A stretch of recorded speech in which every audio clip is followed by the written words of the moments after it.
Hello friends, welcome to Ambience kitchen. நம்ம கிச்சன்ல இன்னைக்கு என்ன பார்க்க போறோம்னா புதினா சட்னி எப்படி பண்றதுன்னு பாப்போம். அதுக்கு முன்னாடி நம்ம சேனலை என்ன சப்ஸ்கிரைப் பண்ணாதவங்க சப்ஸ்கிரைப் பண்ணிக்கோங்க.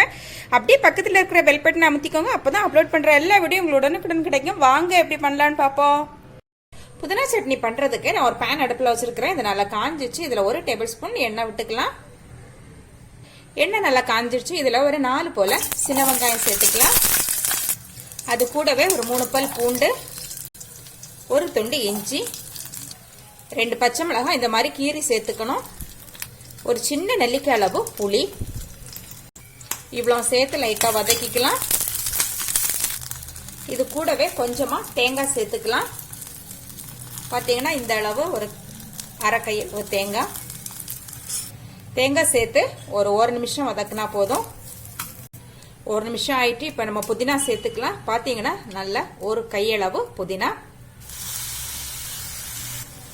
1/2 டீஸ்பூன் உப்பு சேர்த்துக்கலாம்.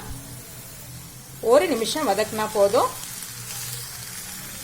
இப்போ 1 நிமிஷம் ஆயிட்டு பாத்தீங்கன்னா நம்ம சேர்த்த புதினா அப்படியே சுருங்கி போயிட்டு இப்ப ஆற விட்டு கிரைண்ட் பண்ணிட்டு வந்துடலாம்.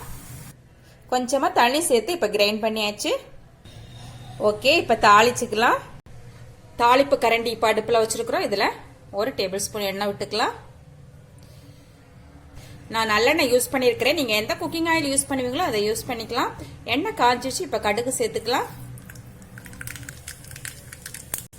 காஞ்ச மிளகாய், கருவேப்பிலை போட்டு தாளிச்சாச்சு. இப்ப நம்ம சட்னியில கொட்டிக்கலாம். ஓகே ஃப்ரெண்ட்ஸ், நம்ம சட்னி இப்போ ரொம்பவே சூப்பரா ரெடி ஆயிடுச்சு. இது பாத்தீங்கன்னா இட்லி, தோசை, அப்புறம் வெரைட்டி ரைஸுக்கு ரொம்ப நல்ல அட்டகாசமான காம்பினேஷன்.